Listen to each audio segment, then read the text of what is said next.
Hello friends, good morning to all of you. आज के कुछ इंपॉर्टेंट करंट अफेयर्स को डिस्कस करते हैं।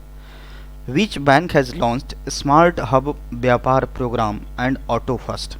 किस बैंक ने स्मार्ट हब व्यापार कार्यक्रम और ऑटो फर्स्ट को लॉन्च किया है? आंसर हमारा बनेगा HDFC बैंक ने ऐसा किया है। मतलब दो ऐप को लॉन्च किया है। पहला का नाम क्या है? Auto first. इसमें क्या करेगा? To offer fully automated auto loans. Suppose कोई आदमी टू व्हीलर्स या फोर व्हीलर खरीदना चाह रहा है, तो क्या अगर HDFC से लोन लेता है तो सारे डॉक्यूमेंटेशंस के बाद ये ऐसा एप्लीकेशन है ऑटो फर्स्ट, जो कि क्या ऑटोमेटिकली उसको अप्रूव कर देगा और अल्टीमेटली क्या लोन भी प्रोवाइड करा देगा। तो यही ऑटो फर्स्ट एप्लीकेशंस का यूज है।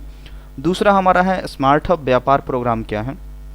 इसमें जो भी इंटरप्रेन्योर हैं और जो छोटे मोटे जो बिजनेसमैन हैं, उनको बैंक से रिलेटेड जितनी सारी फैसिलिटी है बैंक जो प्रोवाइड कराता है और वो जो लोन लिए हुए हैं उससे रिगार्डिंग सारी जानकारी इस व्यापार प्रोग्राम के तहत आएगा। इसके तहत सारे जो पेमेंट्स के मोड होते हैं, cards, UPI, QR code, tap पे, सारी इसमें इन लोगों को फैसिलिटी प्रोवाइड कराई जाएगी। अगर HDFC के हेडक्वार्टर की बात करें तो इसका हेडक्वार्टर हमारा मुंबई में आता है। नेक्स्ट है हमारा वेन इज शहीद दिवस और मार्टर डे ऑब्जर्व। शहीद दिवस कब मनाया जाता है? आंसर हमारा बनेगा 23 मार्च को मनता है। आज ही के दिन हम मनाते हैं। क्यों? क्योंकि हमारे जो भगत सिंह थे, इनके जो 3 फ्रेंड्स लोग थे, तीनों फ्रेंड्स को फांसी दे दी गई थी। भारत के जो फ्रीडम फाइटर्स जब चल रहा था स्वतंत्रता की लड़ाई, उस समय की बात है। तो भगत सिंह हो गया, राजगुरु, सुखदेव, इन तीनों ने क्या किया था, इनको फांसी दे दी गई थी। तो इसी दिन को हम लोग एज ए शहीद दिवस के रूप में सेलिब्रेट करते हैं हर एक साल 23 मार्च को। और इसके साथ साथ हमारे जो गांधी जी का भी जो मार्टर डे था, जो उनका जो निधन हुआ था, उनकी जो हत्या करी गई थी 30 जनवरी को, 30 जनवरी को हम लोग क्या मनाते हैं? शहीद दिवस। उस डे को भी शहीद दिवस के रूप में सेलिब्रेट करा जाता है। तो एक 23 मार्च हो गया हमारे भगत सिंह जी के डेथ एनिवर्सरी पे, और एक तरह से बोला जाए तो गांधी जी का जो एक डेथ एनिवर्सरी मार्टर डे के रूप में 30 जनवरी को मनाया जाता है। नेक्स्ट हमारा which government's armed force preparatory school to be named after Bhagat Singh? Bhagat Singh के नाम पर किस सरकार के सशस्त्र बल प्रिपरेटरी स्कूल का नाम रखा जाएगा?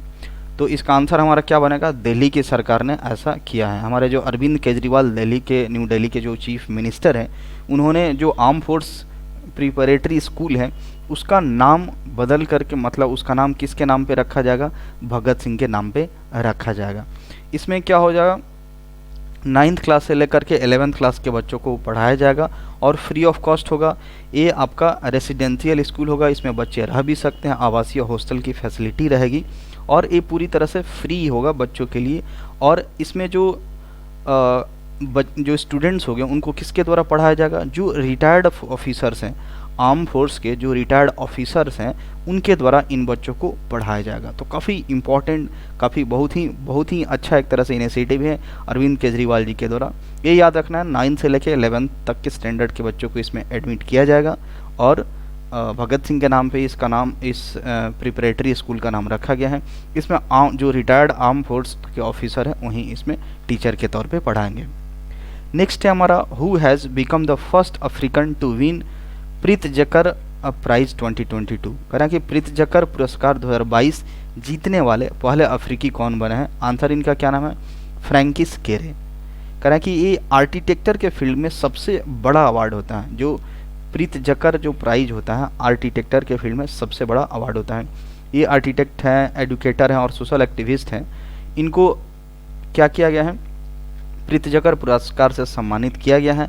ये क्या होता है? आर्किटेक्चर का हाईएस्ट ऑनर होता है, सबसे बड़ा अवार्ड होता है आर्किटेक्चर के फील्ड में। ये ऐसे पहले ब्लैक आर्किटेक्ट हैं जिनको ये अवार्ड दिया गया है। पहले एक ब्लैक आर्किटेक्ट हैं जिनको अवार्ड दिया गया है। ऑलराइट, नेक्स्ट है हमारे who has been sworn in as president of Turkmenistan? Turkmenistan के राष्ट्रपति के रूप में किसे शपथ ली है? आंसर हमारा बनेगा सरदार बेरदाईमुख। बड़ा अजीब सा नाम है, प्रोनाउंसिएशन करने में थोड़ी प्रॉब्लम हो रही है। हम लोग सरदार के नाम से याद रख सकते हैं। तो सरदार बेरदी मुहामेदो कुछ ऐसा नाम है, 40 ईयर्स के हैं। Has been sworn in as the president of Turkmenistan, ये तुर्कमेनिस्तान के प्रेसिडेंट बने हैं। इनको 72.97% टोटल वोट्स मिला हुआ है। ये किसको सक्सीड करेंगे, किसका जगह ले रहा है, अपने खुद अपने फादर का जगह ले रहे हैं जो कि प्रेसिडेंट रह चुके हैं। 2006 से 2022 तक इनके जो फादर हैं प्रेसिडेंट रह चुके हैं। उनका प्रेसिडेंट का नाम यहाँ पे गुरबैनगुली करके इनका नाम है, जो कि इनके फादर का नाम है। तो 2006 से लेकर के 2022 तक ये प्रेसिडेंट रह चुके हैं। अब इनका पोजीशन ये इनका जो सन है वो ले रहे हैं। और सबसे इम्पॉर्टेंट बात ये है कि तुर्कमेनिस्तान में जो प्रेसिडेंटियल का जो इलेक्शन होता है हर एक कितने साल पे होता है, 7 साल पे होता है।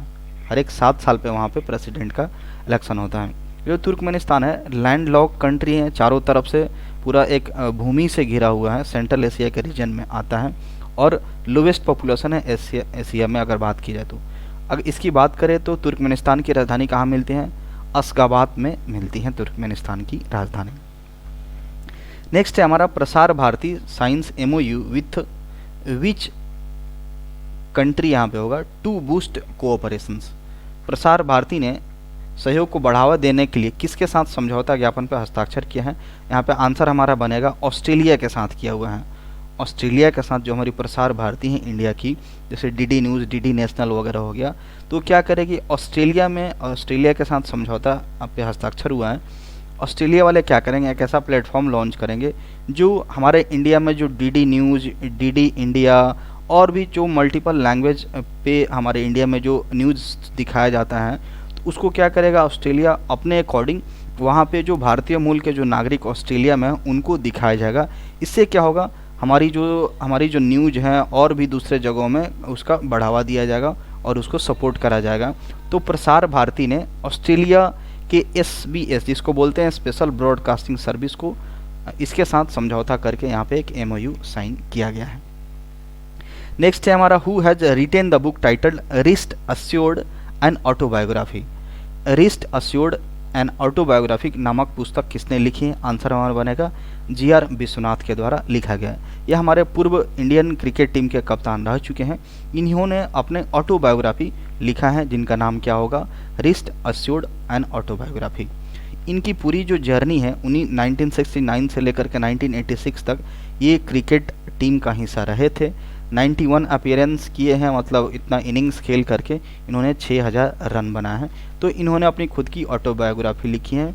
नाम क्या है बुक का, रिस्ट अस्योर्ड एंड ऑटोबायोग्राफी। लिखा किसने है, GR विश्वनाथ ने लिखा है।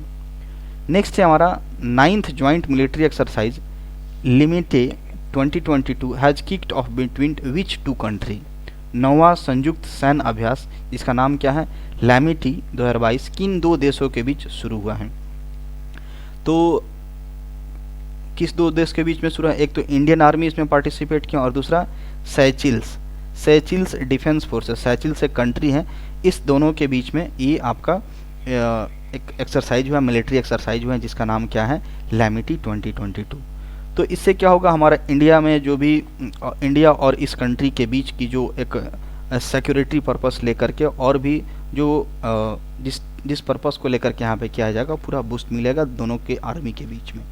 ऑलराइट, तो हमको ये याद रखना है लैमिटी 2022 ये जो मिलिट्री एक्सरसाइज है किन दो देशों के बीच में हुआ है, एक इंडिया हो गया, दूसरा सेचिल्स के बीच में हुआ है। कब से कब तक होगा, 22 मार्च से लेकर के 31 मार्च तक यहाँ पे कराया जाएगा। नेक्स्ट हमारा aqua map water management and policy centre has been inaugurated at which place.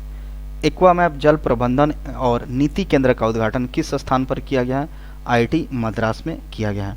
इसमें क्या होगा, जो हमारा एक जो मैप ऐसा तैयार किया गया है, एक ऐसा एक प्लेटफॉर्म है, एक ऐसी पोर्टल बोल सकते हैं जिसमें जो एक वाटर प्रॉब्लम को लेकर के जो हमारे पास चैलेंजेज हैं, चुनौतियां हैं, उसको कैसे टैकल किया जाए और इसको सही करने के लिए कौन कौन सी मैनेजमेंट, कौन कौन सी पॉलिसी लाया जाए, तो इसी को लेकर के यहाँ पे एक लॉन्च किया गया है aqua map water management and policy centre, IIT Madras में इसको शुरुआत करी गई है। नेक्स्ट है हमारा when is world water day observed. विश्व जल दिवस कब मनाया जाता है, आंसर क्या बनेगा, 22 मार्च को। इसका थीम देख लेते हैं, थीम क्या है, ground water making the invisible visible. इसका थीम यही रखा गया है, ground water making the invisible visible.